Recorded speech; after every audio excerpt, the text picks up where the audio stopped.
Hello, everybody, and we are back on the air streaming radio entrepreneurs and thousands and thousands of entrepreneurs and leaders over all these years. This is the fourth edition of radio shows that I've had over my career. It's kind of interesting to see and look back. The next two guests, never met them before. Let's see how it goes. Gonna It- go, man. I'm starting with not you. I'm All starting right. with Liza Shirazi and Stephen Nookie Postal of let's say Revival Cafe and Kitchen. That's us. It's Thank us. you Here for we are. having Yeah. us. Here we Yeah. are. Great Oh, to be here. well, tell us about Revival Cafe and Kitchen. Oh my. Hardball of questions to start. Oh yeah, I'm a toughie. Liza, you go. You take You it. want me to go? All Yeah. right, I'll start us off. You can chime in whenever you want. Um, so Nookie and I are both coming from our own background in restaurant ownership. And we came together in 2017, I believe, and we opened up our first revival in 2018. We currently have six revivals and two other food service operations as well. Um, I came from a background of more of front of house and coffee, where Nookie came in with his culinary expertise and as a chef. So we really joined our forces, and I think what really made um, us unique is kind of being able to kind of bring together both aspects of, three things that we were really aligned on. It was the culture of the cafe and the environment, really good food, really good coffee and beverages, and really good people, which add to that culture. And yeah, I mean, I'm sure we'll get into a lot more, but that's kind of the background of what we're doing here. And we love to be a part of each community that we're in and kind of build the spaces to the neighborhood, to the people.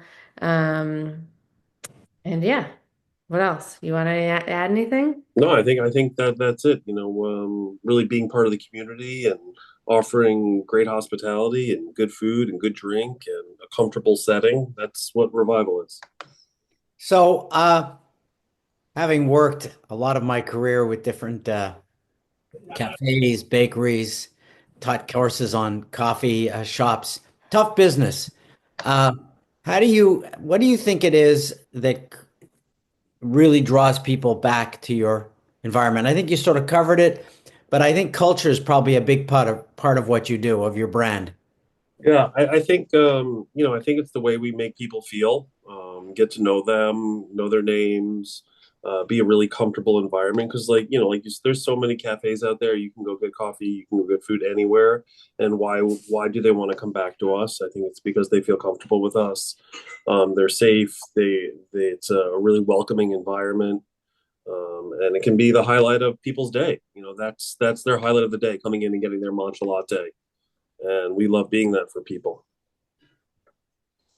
Yeah. Yeah, I just add the product has to be good, right? But I think it's really about the people, especially even more so now, as things have changed and the world is crazy. And I think people look for those connection points of just being in a place that feels good, and creating a space that feels good to be in. And I think that in addition to serving, what we hope is always great quality product, we just want the space to feel good. And that's why people will keep coming back. And I think we do pride ourselves in our staff, and they really represent the whole business, and they create these connections with people in the community, and they form these real relationships that are pretty special. Nice. The two of you actively involved with the stores still, or are you all, let's say, management leadership? We are so involved. I wish I was up there. But I'm more Oh no, like you are up there. yeah, There's no, but I'm like down there. I'm like down in the bottom. Yeah. no, Yeah. no, you're up there. Oh, sorry, Liza is. Yeah, I think we balance it out hopefully well. It's hard to not be in it every day, and I think that what is some of our strengths and weaknesses, right? Is that Mm. we're really active owners, and I think that goes a long way, and people appreciate that. And we have trouble kind of getting out of it because, we've always been so entrenched in the day to day and with the people and all of that. which is a blessing and sometimes makes the days really hard. Well, especially as you're growing, it's harder. Yeah, the bigger we get, Very, the harder it very. gets. When we came, from one location, each of us had one location where you're around everything every day to going to have seven locations. It's definitely changed. It's different. You have to adapt and adjust, and you can't be everywhere and you can't see everything. That's why we stress our staff so much. It's so important to us, the people. It's all about the people. So is this your first entrepreneurial venture, or is this just you were both always entrepreneurs? Liza had a cafe in Harvard Square called Crema Cafe for many years. I had a restaurant in Kendall Square called Commonwealth. Each of us had a 10-year run there. So this is not our first foray into the hospitality world or entrepreneur world, if you will. So it's in your blood. Yes, it's in our blood, both of us. Hope so. Is there anything about the culture of your staff that's different? I know in the early years as a national chain that used to talk about how they compensated their employees differently. So I'm wondering, do you do anything different that you think helps to keep your staff, recruit your staff? Because culture must be everything for you.